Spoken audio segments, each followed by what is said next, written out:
And to finally complete the most significant news for this day, Y News continues. Here are the top stories. Malacañang insists that it is Rappler's Chief Executive Officer Maria Ressa who is abusing her power as a journalist. The statement comes after Ressa accused the government of abusing its authority following her arrest over a cyber libel case last Wednesday. Presidential spokesperson Salvador Panelo says the charge against Ressa was constitutional and it was the court who found probable cause to serve the arrest warrant. Panelo also stressed that the Duterte administration has nothing to do with the case and that Ressa should stop blaming the government for her fate. Meanwhile, Panelo called on Ressa supporters to educate themselves first on the exact truth behind the embattled journalist's arrest. Say, there is an abuse of power. Excuse me, Maria, abuse of power? You are the one abusing your power as a journalist. You're marshaling your colleagues to support you on the basis of a misplaced and baseless cause. What is the cause? The cause is you're saying that the government is instilling fear because of the case filed against you. There is no connection whatsoever. The Commission on Elections vows to go after violators of election rules as the poll body continues to its dismantling operation of illegal campaign materials.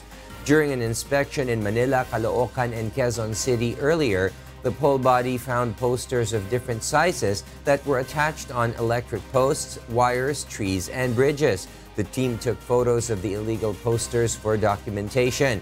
COMELEC has been posting photos in its Twitter account as part of its campaign against illegal propaganda. COMELEC spokesperson James Jimenez says they are already preparing the notice of violation to be issued against political candidates and parties who are posting illegal campaign materials in prohibited locations. Under the Fair Elections Act, candidates and parties may be held accountable for their campaign violations. We'll then write a letter informing the candidate of this violation, and then we will take down the material. If warranted, an information will be filed, a criminal complaint will be filed for an election offense.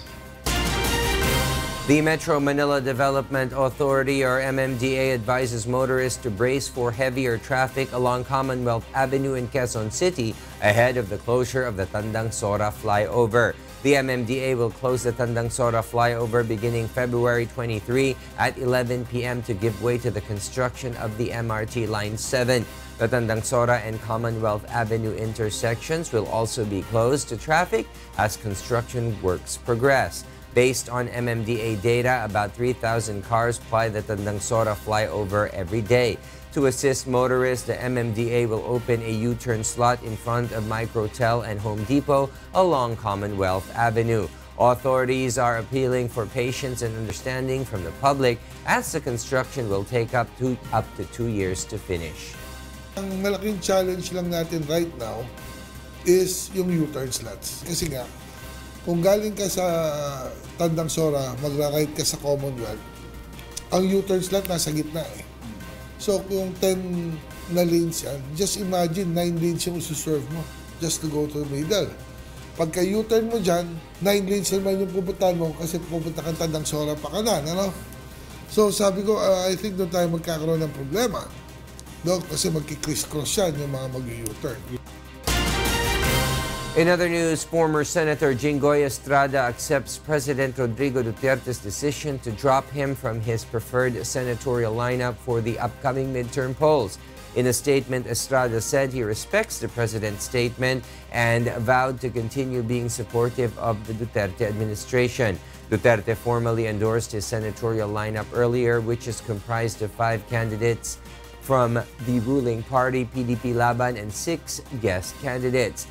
These are Maguindanao Representative Zajid Magundadatu, former PNP Chief Ronald De La Rosa, former presidential special assistant Bongo, Senator Coco Pimentel, and former presidential political advisor Francis Tolentino. Joining the list are Senator Cynthia Villar, Sani Angara, and JV Ejercito, Taguig Representative Pia Cayetano, Ilocos Norte Governor Aimee Marcos, and music icon Freddy Aguilar. In an ambush interview, President Duterte explained it was too late when he was informed about Estrada's senatorial bid. They gave me the signal too late. Actually, about almost a year ago, I was already forming the ticket. The Laguna Lake Development Authority, or LLDA, is looking to inspect at least 10,000 establishments within 4 months in relation to the ongoing Manila Bay rehabilitation. The LLDA says the inspection is to ensure that establishments in Pasay and Manila cities are following environmental laws. The agency is also targeting to clean up mounds of trash in Manila Bay seabed, as revealed by a footage recently captured by the UNTV underwater drone. Sure lang na hindi na mabubulabog yung nasa ilalim kasi hindi natin alam kung may mga heavy metals na maaaring makapag-degrade lalo ng water quality ng Manila Bay. Mamonitor natin lahat yan. Siguro mga 8 to 10,000 establishment yung ina-expect natin. Siguro pinaka-safe natin masabi, mga 1/3 nun ay may paglabag. The Department of Transportation begins the construction of the Philippine National Railways Clark Phase 1 project in Malolos, Bulacan. The project is seen to cut the travel time of commuters as it will link Tutuban in Divisoria, Manila to the city of Malolos. The PNR Clark Phase 1 project, designed to service about 340,000 passengers daily, is estimated to be completed in 2021. 4 na package yan. Tutuban, Bukawi, Bukawi, Malolos. Pangatlong package niyan, yung tinatawag natin na rolling stock. Magagamit mo yung trend kung wala kang ilalagay na coaches na under doon, tapos yung tinatawag na electromechanical. Ngayon, pag nagbiyahe ka, magbuhat sa Tutuban, papuntang Clark, swerte ka ng 2 oras at kalahati. Doon sa express lane natin, mga 45 to 50 minutes yun. Ganyang kaginhawa yun.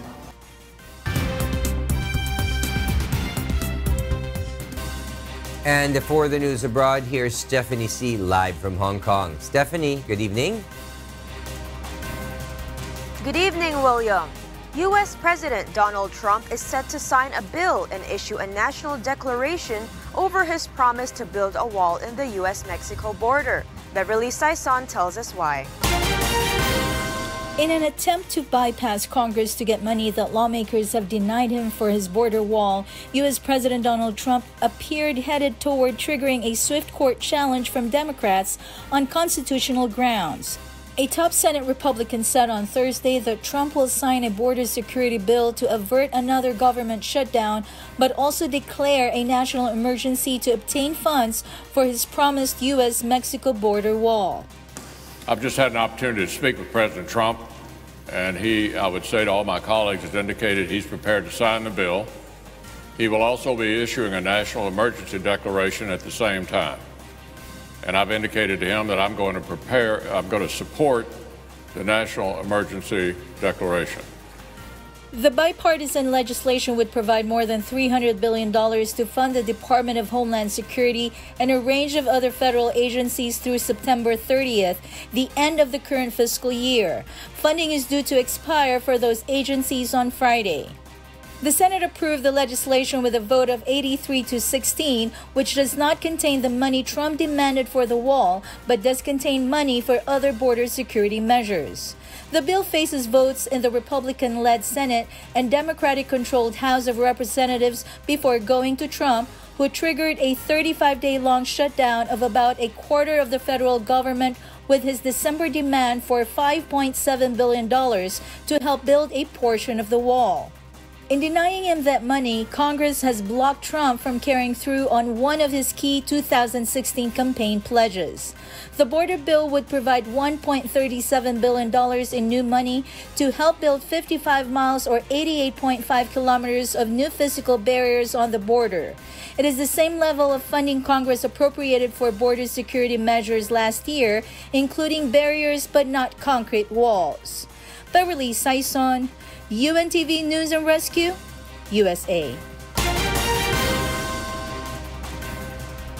Local politicians celebrate Amazon's move to scrap plans to locate a new headquarters in New York City that could have generated jobs and business opportunities, as pointed out by area locals. Nina Armilio tells us why.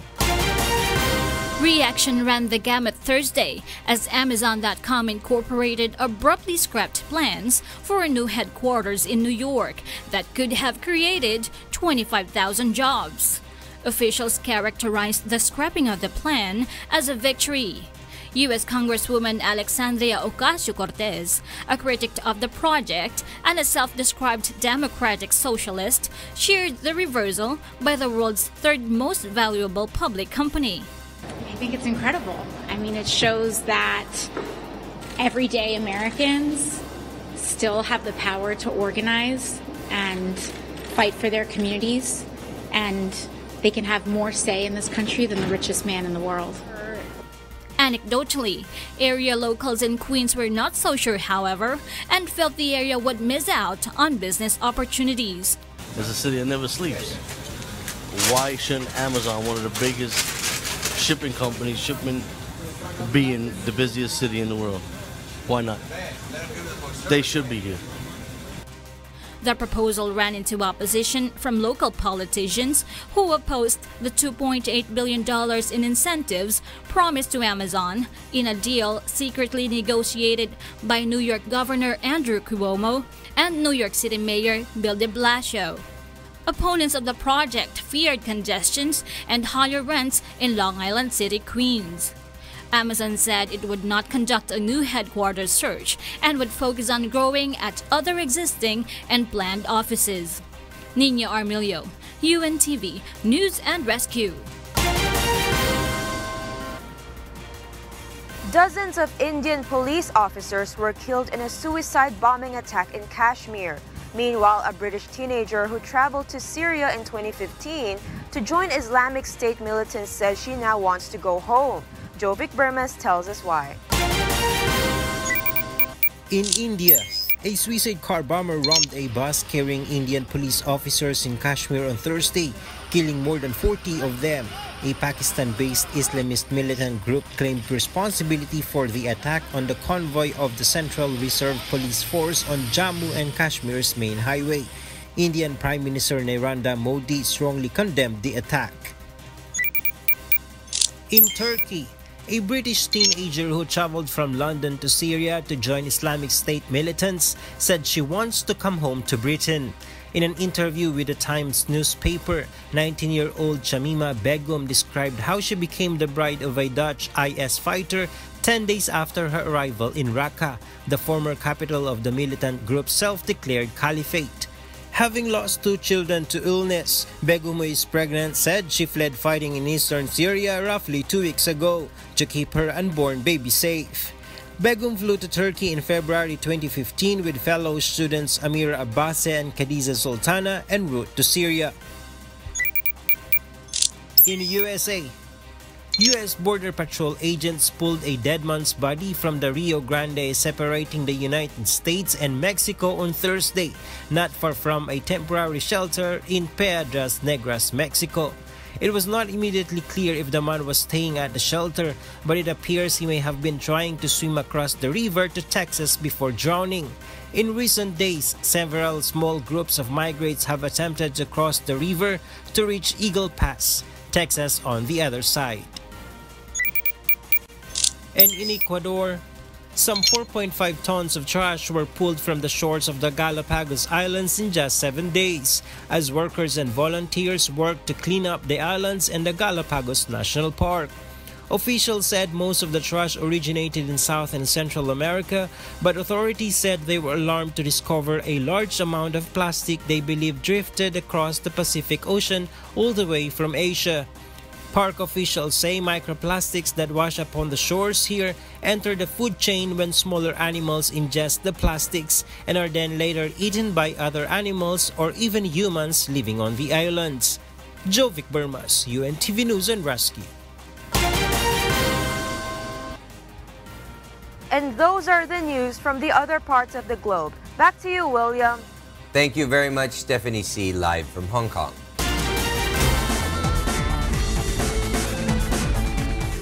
Several fans of Philippine basketball legends have been given the chance to watch for free the long-awaited reunion of some of the hard-court heroes of the 90s in the historic return of the Rivals game on Sunday at the Araneta Coliseum. Here's why from Jun Soriao.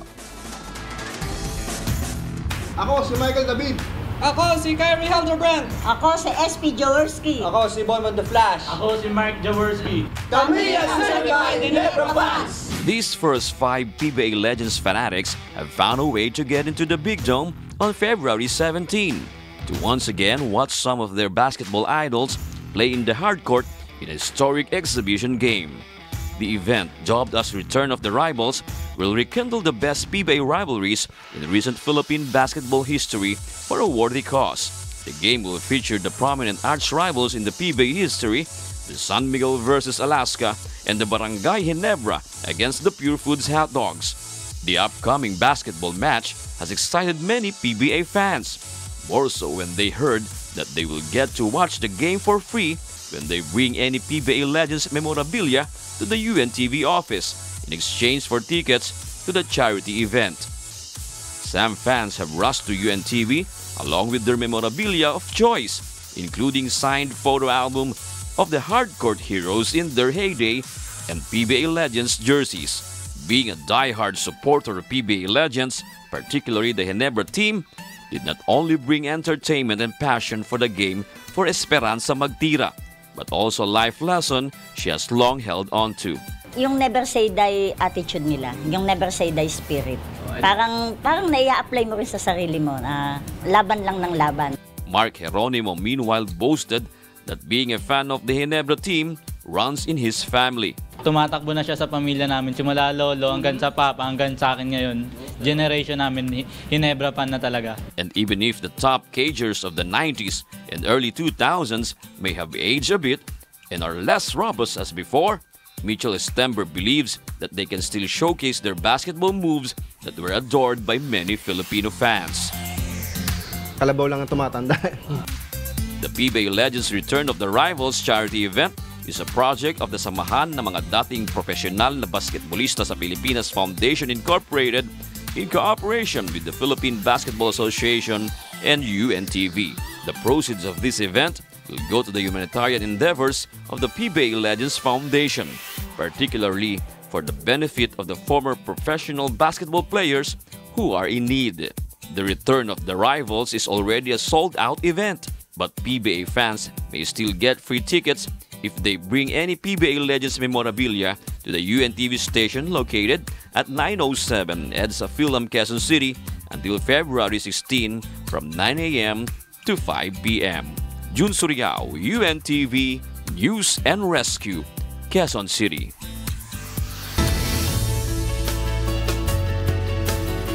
A mourning pet beagle and an abandoned baby possum have developed an unlikely friendship. And while most might see possums as pests, the dog owner says they have no intention of shooting off the misunderstood marsupial. Abby Valdez tells us why. Molly the beagle and an abandoned baby possum have become inseparable friends on a property in the Australian town of Gazette, and her owner couldn't be more pleased.